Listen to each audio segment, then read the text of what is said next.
Hello once again mga ka-HT, Half Throttle here and welcome back once again sa aking channel. And for this episode, magpapalit tayo ng Hella Compact Horn which is existing sa ating motor into G-Star Compact Horn. So ito po ay hindi wiring video, kaya kung wiring video ang hanap mo, wag ka dito. So wag nyo na lang pong pansinin yung mga alikabok dyan sa motor. So ito po yung tunog ng Hella na compact horn natin.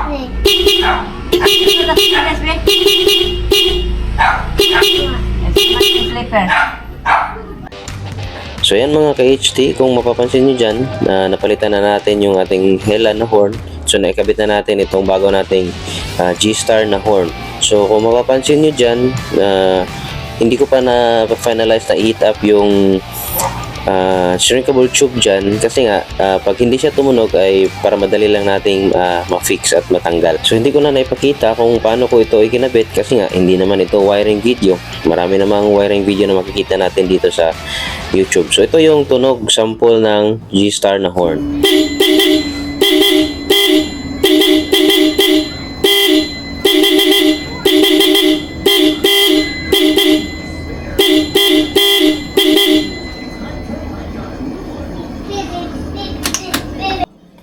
Okay mga ka-HT, tumunog siya. So ibig sabihin, walang loose contact doon sa mga pinagkakabit kong mga wirings. So kung mapapansin nyo dyan, na-finalize ko nang i-heat up yung shrinkable tube. So ang ginamit ko palang wire dito is yung automotive wire na gauge 18. So genuine naman yata kasi maganda naman yung wire. So kampante naman ako. Okay mga ka-HT, natapos na nating install ang ating horn. So once again, this is the comparison sound ng ating dalawang horn.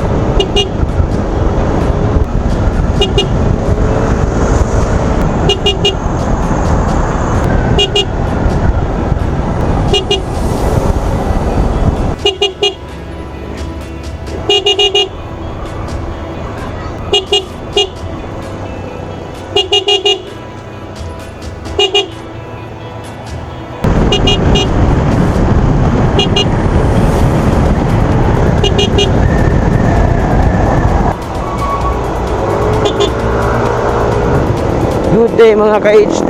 So ito ngayon yung tunog ng ating G-Star horn na compact horn.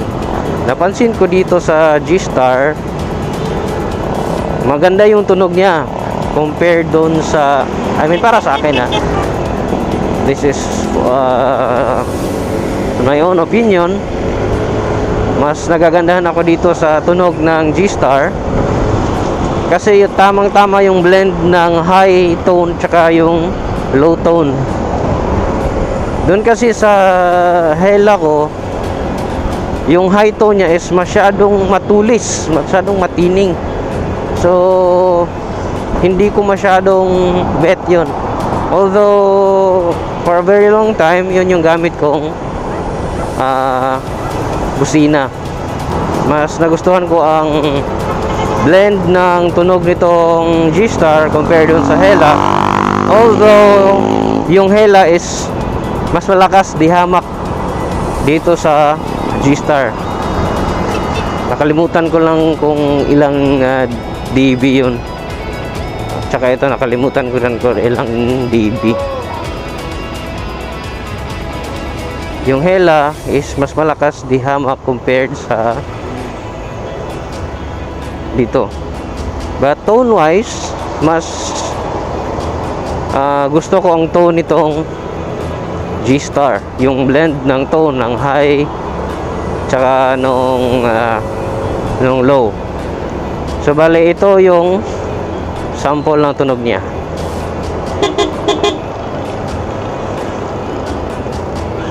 So yun yung tunog.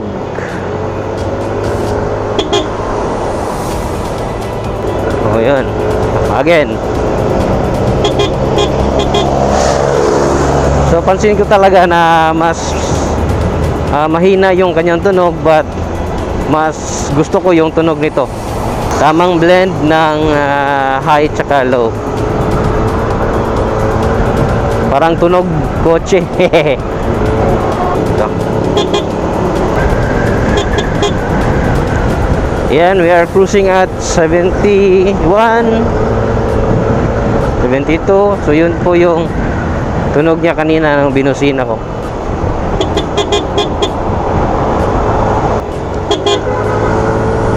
So ayan, bibilisan natin, tapos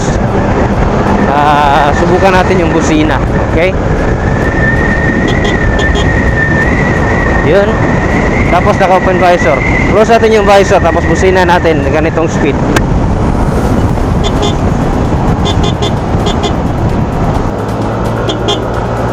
Kung sa lakas ng tunog, doon ako sa Hella. Malakas yung Hella, mga kaibigan, mga ka-HD. Pero tone wise, sa ganda ng tunog, mas nagustuhan ko itong G-Star.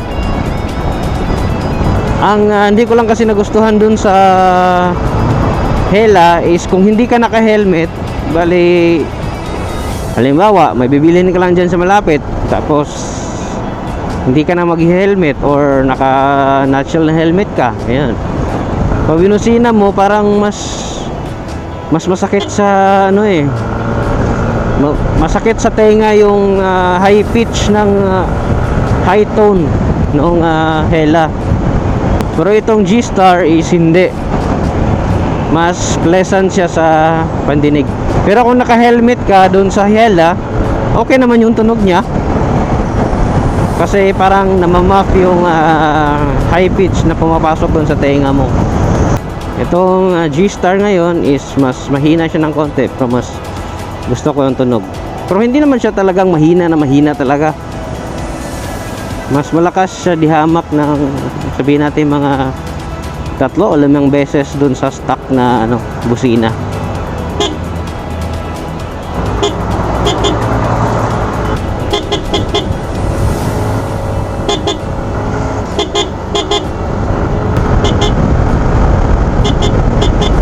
Yun.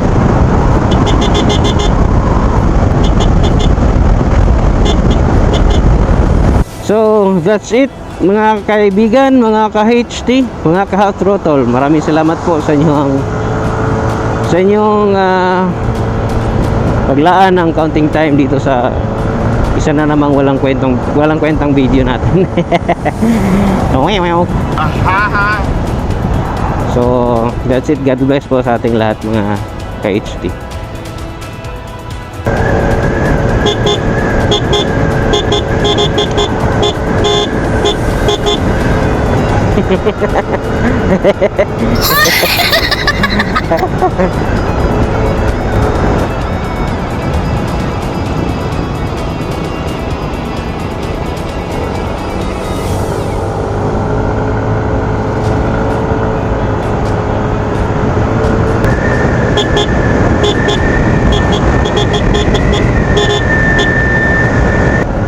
You got to love me for what I am, or simply being me. What the dog doing? Hapit sa diri kay silhig, mupalit man talagi.